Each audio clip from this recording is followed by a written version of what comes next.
Marhaba, and welcome to the Matrix Green Pill, where real people connect. Hello, dear listeners, and welcome back to another episode of the Matrix Green Pill podcast. I'm your host, Hilmarie Hutchison, and today we have a true trailblazer in the digital realm on the show. It's my immense pleasure to introduce the visionary entrepreneur and driving force behind Anideos, none other than Kahn. Sherry's journey is a testament to the power of determination and seizing opportunities. Starting as a business analyst and fearlessly delving into the world of entrepreneurship, Sherry has always viewed risks as stepping stones to personal and professional growth. With his brainchild, Anideos, making waves in the digital landscape, we're in for an exciting conversation filled with insights and inspiration. So without further ado, Sherry, welcome and thank you so much for joining me today. Thank you so much, Hilary. It's been an absolute pleasure. Thank you for having me. And yes, let's start. It's an absolute pleasure to have you on the show. So to start with, could you please tell us a little bit about yourself and your journey so far? I was born and raised in Karachi, Pakistan. I did my education in BSc, which is International Business Management, from Anglia Ruskin University in London, UK. Over the years, I lived about 6 years in the UK, and that's been a beautiful journey. I got to experience a lot of different cultures. I have visited Europe about 13 times, which has been great. I visited different places, got to know different people and different cultures. As a kid, I was always an artist at heart. I always wanted to pursue something which would really contribute something from my side to the artistic realm. That's been the vision. That's been something that's been on my mind. And when I was about to pursue my degree in arts, my parents, they were more concerned about if you're going to be able to do something with this degree or not. I think they're right. It's not like they were against my passion, but they wanted me to be rich. That's what all parents do. They want their children to be rich and not suffer with the financial crisis and all of that. Because of which, I could not pursue my degree in arts. That was a little bit of regret. But I think everything happens for a reason. I did my international business management, and then I found a way to start an animation studio. Initially, it was only an animation studio by the name of Anideos, and then I thought this is not enough. I want to do more. So we turned that into a creative agency. Now we make beautiful artistic designs, whether it's animation or development. This creative agency, Anideos, is a company that blends animation and development in the most beautiful form, where you could respect an artist's craft and you could appreciate a developer's code as well. That's been the journey. So far, it's been going great. Yeah, that was perfect. Thank you very much. So you mentioned your passion for art as a child or as a young person, and then making the decision to study business instead. And I know then you came back to art. So what was it that inspired you to start the company, and how did your background as a business analyst influence your decision? After my degree in international business management, I was working with different companies, and then somehow I got into a design agency where I was really dealing with clients and telling them about business strategies and how online strategies could really help you succeed and how online reputation basically really works. And with that, I realized that beautiful crafts are something that attracts everyone. So for example, simply, if you want to make money online, you're going to do it through either social media, you're going to do it through website, or you're going to do it through videos. If you think about it, all of these, they really focus a lot on how well it's been designed. So for your website, for example, how well is the user experience? How engaging is the design? If it's a video, how playful is the video? Can you really grasp a user's interest or not? Even if it's social media, what kind of designs are you posting there? What kind of posts are there? And there's something called you need to have some kind of uniformity in your branding colors. How well are you using it? Is it really flowing well with what your logo and the branding guidelines look like or not? So I think that's really important. Everything at the end of the day, it's all about designs. And when I noticed that, I was like, I should have done something in arts. When I wanted to start my company, I found a team. They had a vision at that time, they were really doing some explainer videos. I think I found the right team for the right mindset that clicked with mine, based on which we decided, hey, I'm going to start a company. We're going to do animation and we're going to do a lot more. And the idea is really it's not really about me or you. It's really about what can we contribute into the world of the digital realm of art. And if we can contribute something that can be remembered even after we're gone, that's what we're looking for. I love that. So to leave some kind of legacy. Absolutely. And I think getting into videos was the perfect decision, because we hear all the time, research shows that Gen Z particularly prefers to consume content through videos. We keep on reading that your content should be videos, videos, videos. So I think it's a very good space to be in. Yes, you're right. If I want to add something to it, I think static designs are old school. You want something that is engaging enough, that keeps moving. So you want to really stay away from the dull and static vibe, and you want to move towards something that's more lively, that's more visually appealing, more aesthetically pleasing. Anything that moves instantly catches your attention. So imagine you're looking at a post that's a still design, and then you have another post that maybe it's literally like 5 seconds. In that 5 seconds, you see a beautiful blend of colors that instantly attracts you, and you're like, hey, what is that doing? And naturally, such posts usually have a lot more higher engagement than static posts. I think I've been blessed to have found these guys in this vision and just working towards it. Fantastic. So what kind of videos do you generally make? I mean, is there like a specific genre, or are you creating based on what your customer is asking for? Do you have a niche where you like to create? That's a very interesting question. And the answer is no, we do not have a niche. We're really dependent on what are the client's requirements. Now, if you have a commercial client, like with the years, we had a very humble privilege working with these big clients like Roche Pharma, Kraft Heinz, Stanford University, Boston University, working for US government departments, including the Department of Defense and Blue Halo, which has been our remarkable achievements. But with these commercial projects, obviously there's some kind of a limitation. For example, when we did a video for Roche Pharmaceutical, it was really about spreading the COVID-19 awareness. So we had to stick to their blue and white colors and make sure that the artwork that we design, it really sticks and really is uniformed with their branding colors. That's perfect. But when we get these personal projects, so we do these, and then we have these projects where we're working on personal projects, we're making a movie on a life of a person. We get all the avenues where we could inflict our artistic sense and it really impress these clients. And by doing that, I think it really gives that boost. And it really satisfies you as an artist that, hey, we have all the different type of projects, and we could really if I'm restricted on a certain project, no worries. There's another one where I can use all the colors and it's going to be amazing. So we have all type of projects, and that's, I think, something that I'm really happy about. There's no restrictions to what we have.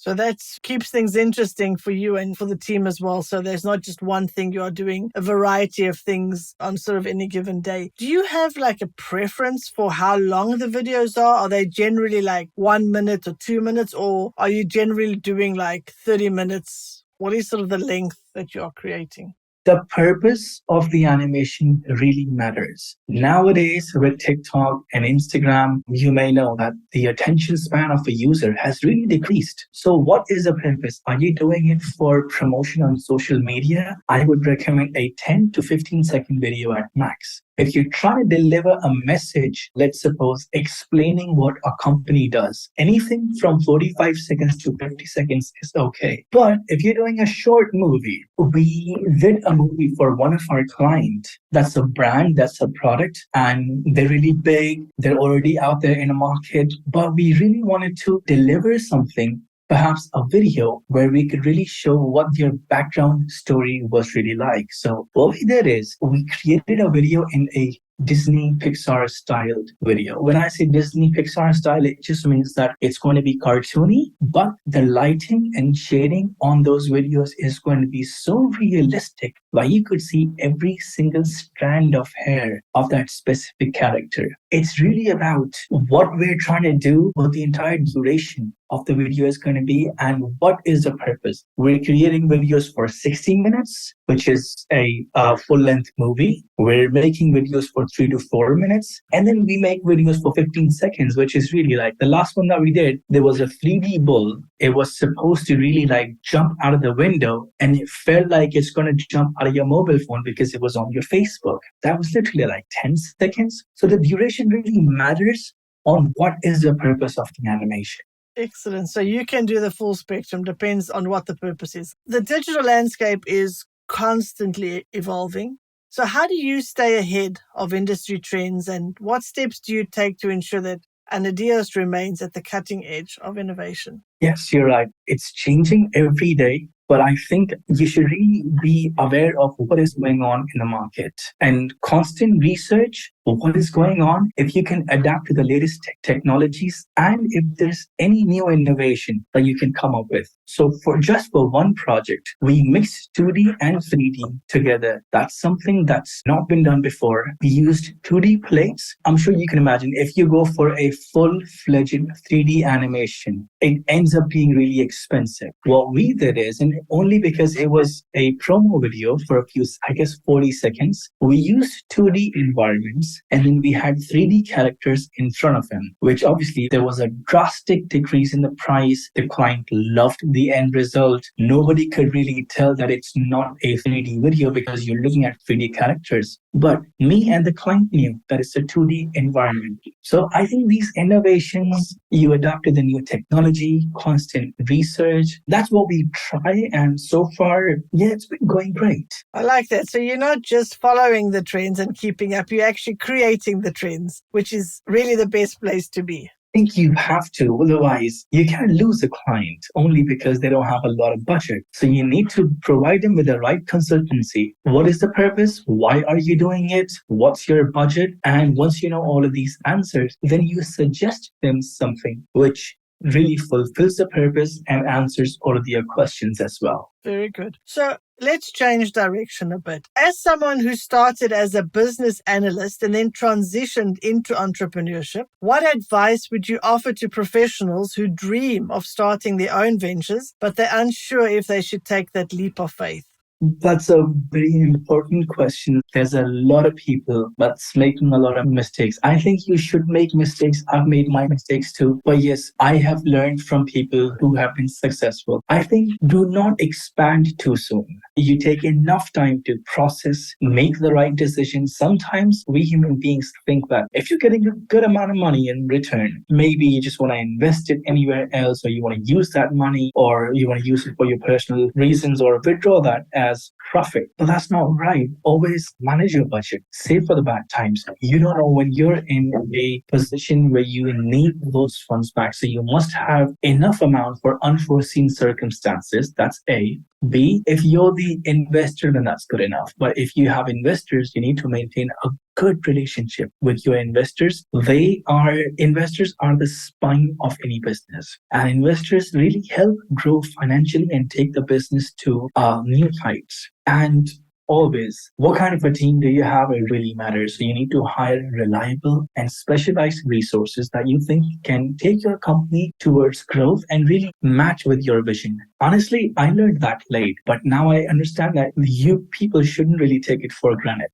Lastly, sometimes running a business can really become challenging emotional journey, and you feel like giving up and you feel like this is the end of it. Don't ever do that. There might be something right there waiting for you, just trying to test your patience. And if you have just a little bit of energy, you might just get the next big project. So do not give up. Excellent advice. I think that is very valuable, and I'm sure our listeners will take that to heart. Now, you brought up an interesting point about a team, building and leading a team being so crucial for the success of any company. What qualities do you look for in your team members, and how do you foster a culture of collaboration and creativity at Anideos? Team building is the most important part of building your company. We prioritize team members that have a positive attitude, adaptability, and collaboration skills. And by fostering open communication, which is really important, and recognizing achievements, celebrating diversity, we create a culture of creativity that promotes everyone to really present their input. And I think that really leads them towards success. So having that team that you can trust on, that really matches your vision, which has a positive attitude, it's really, really crucial. So to find people that's on the same page as you and understand the passion that you have also for what you're doing. The passion needs to mesh. For example, me and the entire animation team, our really objective is that we would like to create something, like I said previously, we want to leave a legacy. We want to leave a legacy into the digital realm of arts, where even if we're gone, ideally, if people could remember any of our art after we're gone, after we're dead, everybody has to die. If they could look at something and be like, that's a beautiful piece of art, that's the goal. Fantastic. So let's pivot a little bit and ask about your balance. As a visionary entrepreneur and CEO with thousands of responsibilities, how do you maintain a balance between driving your company's growth and ensuring your personal well-being? I would say a big thanks to my family. I think having an understanding family is really important. When I started this company, I wasn't married. So my siblings and my parents, they were really supportive. Now I'm married. I'm a father of a kid. Even now, my wife and my kid, they're really supportive. Sometimes, in the rainy days, you may have to work for 15, 16 hours a day. I've only started my business about 3 years ago. So there may be that one specific month in a year where you have to work crazy hours. But if you could just balance it off by giving more time at home or giving more time to yourself afterwards, that's a really crucial factor. And B, for your own mind, I think it's important that you have that balance, and that can only be done if you're giving enough time to yourself. It could be exercise, it could be swimming. I personally really tell a lot about meditation. I think meditation is a beautiful tool. If you're really looking for something, if you're looking to create a legacy, at least give yourself 15 minutes in a day where you could just sit by yourself. Think about all the beautiful things that you have and where you're heading towards. So work-life balance, it's important. You give time to the family, you give time to the work. But then if you're not giving enough time to yourself, how are you going to give time to work or family either? So give time to yourself. Have some peace within yourself. And I do it through meditation. Yeah, I think you're right. I think each person has to find that one thing that helps them step away from all the pressures, whether that's exercise or meditation or something else that helps them to find that balance. Very good. Sherry, it's an absolute pleasure having you on the show. Your journey has been incredible and what you've accomplished is fantastic. Now we've come to the segment of our show where I'll ask you some rapid fire questions, our version of a game show. Are you ready? Yes, I'm ready. If you could give one piece of advice to aspiring entrepreneurs in just 5 words, what would it be? For you aspiring entrepreneurs, one piece of advice, make sure you have a cash flow forecast for at least the next 2 years. Oh, wow. Well, that's good advice. Incredible. As a leader, what's your go-to mantra or motivational phrase that keeps you and your team inspired during challenging times? Don't be a boss. Work with your team. Be a leader. Don't be a boss. I hope that is true. Everyone in my company has a liberty to come and crack jokes with me, and I love that. There's 70 people in my production floor. And if there's a new guy, that's different. But if anyone's been working with us for more than 3 or 4 months, I go ahead, I crack jokes with them, and I try not to be a boss. It's beneficial for me because that helps with their productivity. It works both ways. I like that. Don't be a boss. I think that should go on a mug or a cup. Don't be a boss. Yeah. What is one thing you do every day, no matter how busy you get? I spend time with my kid. I love my kid. There's nothing better than kids. Once you've got one, you understand that. Oh, yeah, absolutely. I'm a new father. My baby boy is like 10 months old and he's only started crawling now. He can barely stand up. I think that's the most beautiful part of your kid's life too. So I'm enjoying it now. I'm the happiest father ever. Fantastic. The light of your life. I love that. Yes. Thank you very much for playing along. That wasn't too difficult, I hope. Before we wrap up, we would like to do our green pill moment. Okay. What green pill advice would you give to your younger self? Do not stress too much. Everything's going to be okay. At the end of the day, just do what you love, follow your passion, and learn from others' mistakes. Very good. Sherry, thank you so much for being here today and for sharing your fantastic story and your journey with us. It's been absolutely an inspiration. I have no doubt that our audience will really enjoy this conversation. But before we say goodbye, could you please tell our audience where they can find and follow you?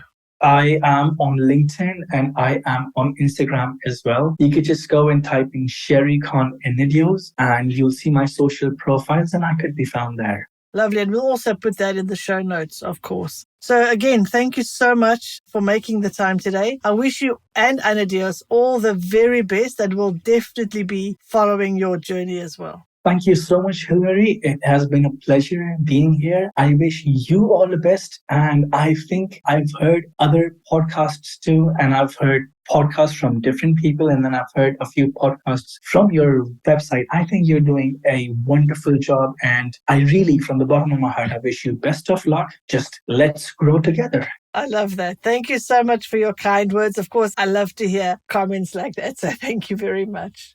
You're welcome. Hello, Hilary. If you enjoy our conversations, please like and subscribe. See you next Wednesday.